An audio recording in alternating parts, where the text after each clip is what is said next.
ഇപ്പോൾ വരുന്നൊരു പ്രധാനപ്പെട്ട വാർത്ത. മുൻമന്ത്രി റോഷി അഗസ്റ്റിനെതിരെ വിജിലൻസ് അന്വേഷണം. മലങ്കര ടൂറിസം പദ്ധതിയിൽ 112 കോടിയുടെ ക്രമക്കേട് എന്ന പരാതിയിലാണ് അന്വേഷണം. സർക്കാർ അധികാരമേറ്റ 6ാം നാളാണ് മുൻമന്ത്രിക്കെതിരായ അന്വേഷണം. എസ് വിനീഷ് കുമാർ തിരുവനന്തപുരത്ത് നിന്ന് ചേരുകയാണ്. വിനീഷ്, മലങ്കര ടൂറിസം പദ്ധതിയിലാണ് ഇപ്പോൾ 112 കോടിയുടെ ക്രമക്കേടെന്ന പരാതി ലഭിച്ചിരിക്കുന്നത്. ഒപ്പം തന്നെ സർക്കാർ അധികാരമേറ്റ 6ാം നാൾ മുൻ മന്ത്രിക്കെതിരായ അന്വേഷണം അത് വളരെ വേഗം തന്നെ വരുന്നു എന്നുള്ളതും ഏറ്റവും ശ്രദ്ധേയമായ കാര്യമാണ്. മുൻമന്ത്രി റോഷി അഗസ്റ്റിനെതിരെയാണ് ഇപ്പോൾ വിജിലൻസിന്റെ അന്വേഷണം നടക്കുന്നത്. ഈ അന്വേഷണവുമായി ബന്ധപ്പെട്ടുള്ള കൂടുതൽ വിവരങ്ങൾ അല്പസമയത്തിനുള്ളിൽ വിനേഷ് കുമാർ നൽകും എന്നും പ്രതീക്ഷിക്കുകയാണ്. അതായത് മലങ്കര ടൂറിസം പദ്ധതിക്ക് കരാർ നൽകിയതുമായി ബന്ധപ്പെട്ടാണ് ഈ ആരോപണമുള്ളത്. മുട്ടം സ്വദേശിയായ ബേബി ജോസഫാണ് പരാതി നൽകിയിരിക്കുന്നത്. ആ പരാതിയിൽ അന്വേഷണത്തിന് ഇപ്പോൾ ഇടുക്കി വിജിലൻസ് ഡിവൈഎസ്പിയെ ചുമതലപ്പെടുത്തിയിട്ടുമുണ്ട്. ഈ സർക്കാർ അധികാരമേറ്റ ശേഷം മുൻ സർക്കാരിലെ ഒരു മന്ത്രിക്കെതിരെ പ്രഖ്യാപിക്കുന്ന ആദ്യത്തെ അന്വേഷണം എന്നതുകൂടി ശ്രദ്ധേയമാണ്.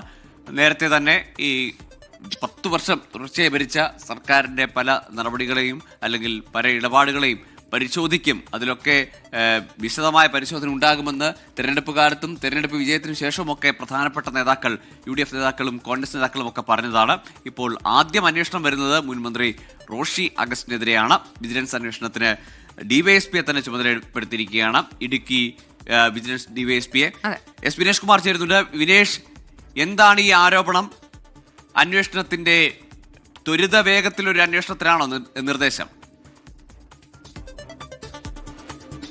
ഗോകുൽ, പ്രവിധ, തീർച്ചയായും അങ്ങനെ ഒരു അന്വേഷണം തന്നെയായിരിക്കും. ഒരു ക്വിക്ക് വെരിഫിക്കേഷൻ എന്നൊക്കെ വേണമെങ്കിൽ നമുക്ക് പറയാവുന്ന രീതിയിലുള്ള ഒരു നീക്കങ്ങളാണ് ഇപ്പോൾ വിജിലൻസിൻ്റെ ഭാഗത്തു നിന്നുണ്ടായിട്ടുള്ളത്.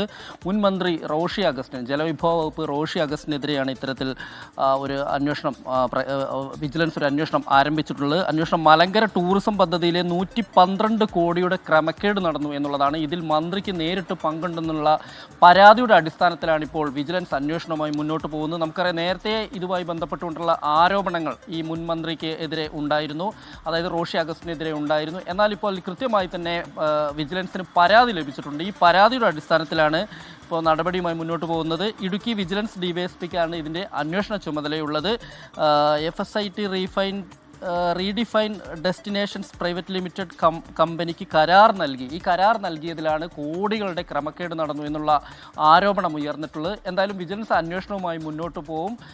നമുക്കറിയാം, മുമ്പ് ഇതുപോലെ തന്നെ ഇതിൻ്റെ ആരോപണം മുമ്പ് മന്ത്രിക്കെതിരെ വന്നെങ്കിൽ പോലും അത് വേണ്ടത്ര ശ്രദ്ധിക്കപ്പെടാതെ പോയി എന്നുള്ളതാണ്. കാരണം ഇതിൽ പരാതികളൊന്നും കാര്യമായി ഉണ്ടായിരുന്നില്ല, ആരോപണം മാത്രമായിരുന്നു ഉണ്ടായിരുന്നത്. പക്ഷേ ഇപ്പോൾ അതല്ല അവസ്ഥ. വിജിലൻസ് ഇതിൽ കേസെടുത്ത് അന്വേഷണം ആരംഭിച്ചിട്ടുണ്ട്. ഇത് മുൻ മന്ത്രിക്ക് തിരിച്ചടിയാവും എന്നുള്ള കാര്യത്തിൽ സംശയമില്ല. ശരി, എസ് വിനേഷ് കുമാറാണ് തിരുവനന്തപുരത്ത് നിന്ന് വിവരങ്ങൾ നൽകിയത്. വിനേഷ്, ഈ തെരഞ്ഞെടുപ്പിൽ റോഷി അഗസ്റ്റിൻ പരാജയം നേരിട്ടു. അങ്ങനെ രാഷ്ട്രീയമായി വലിയ തിരിച്ചടി നേരിട്ട് നിൽക്കുന്ന സമയം കേരള കോൺഗ്രസിനാണെങ്കിൽ ഒരു MLA പോലും വിജയിപ്പിച്ചെടുക്കാൻ മത്സരിച്ച് എല്ലായിടത്തും പരാജയപ്പെട്ട് കേരള കോൺഗ്രസ് പിന്നിൽ അല്ലെങ്കിൽ വലിയ തിരിച്ചടി, ചരിത്ര തിരിച്ചടി നേരിട്ട് നിൽക്കുന്ന സമയം, അപ്പോഴാണ് ആ പാർട്ടിയിലെ രണ്ടാമനെതിരെ പ്രധാനപ്പെട്ട ഒരു വലിയ ആരോപണം വരുന്നു. അതും വലിയ ഒരു സംഖ്യയാണ് ഈ ആരോപണമായി വരുന്നത്. മുമ്പ് ഇത്തരത്തിലുള്ള ആക്ഷേപങ്ങൾ ഉയർന്ന ഘട്ടത്തിൽ റോഷി അഗസ്റ്റിന്റെയോ പാർട്ടിയുടെ ഭാഗത്തു നിന്ന് എന്തെങ്കിലും പ്രതികരണം ഉണ്ടായതായി നമ്മുടെ ശ്രദ്ധയിലുണ്ടോ? ഗോകുൽ, നമുക്കറിയാം, ഈ കേരള കോൺഗ്രസിൻ്റെ ഒരു ചരിത്രം പരിശോധിച്ചു കഴിഞ്ഞാൽ തന്നെ ഓരോ സർക്കാരിലും ഇടതു വലത് സർക്കാരുകളിൽ മാറി മാറി നിൽക്കുന്ന ഒരു പാർട്ടിയാണ്. വലിയ തോതിൽ തന്നെ പിളർപ്പും ഒപ്പം തന്നെ വളർച്ചയും ഉണ്ടാകുന്ന ഒരു പാർട്ടിയാണ്.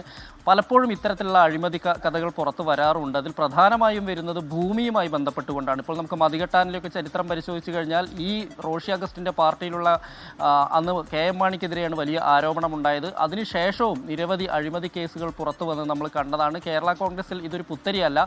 എങ്കിൽ പോലും ഇത്തവണ റോഷി അഗസ്റ്റിൻ ഇക്കാര്യത്തിൽ അന്വേഷണം നേരിടുന്നു എന്നുള്ളതാണ് ഇതിനകത്ത് എടുത്തു പറയേണ്ട കാര്യം.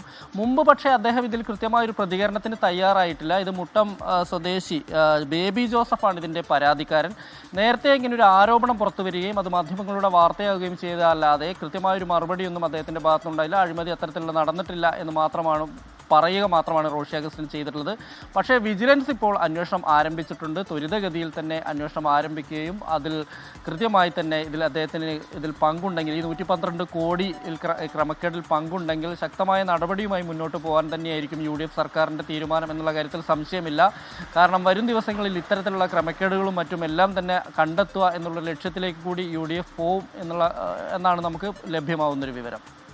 ശരി വിനേഷ്, ഏതായാലും കഴിഞ്ഞ സർക്കാരിൽ ഒരു മന്ത്രിക്കെതിരെ ഉള്ള അന്വേഷണം ഈ പുതിയ UDF സർക്കാർ അധികാരമേറ്റ ശേഷം മുൻ മന്ത്രിക്ക് എതിരെ പ്രഖ്യാപിക്കുന്ന ആദ്യത്തെ അന്വേഷണം കൂടിയാണ്. വിജിലൻസ് അന്വേഷണമാണ്. റോഷി അഗസ്റ്റിനെതിരെയാണ് മലങ്കര ടൂറിസം പദ്ധതിയുമായി ബന്ധപ്പെട്ട് 112 കോടിയുടെ ക്രമക്കേടെന്ന പരാതി വരുന്ന ആ പരാതിയിലാണ് വിജിലൻസ് അന്വേഷണത്തിൽ ഇപ്പോൾ ഉത്തരവിട്ടിരിക്കുന്നത്.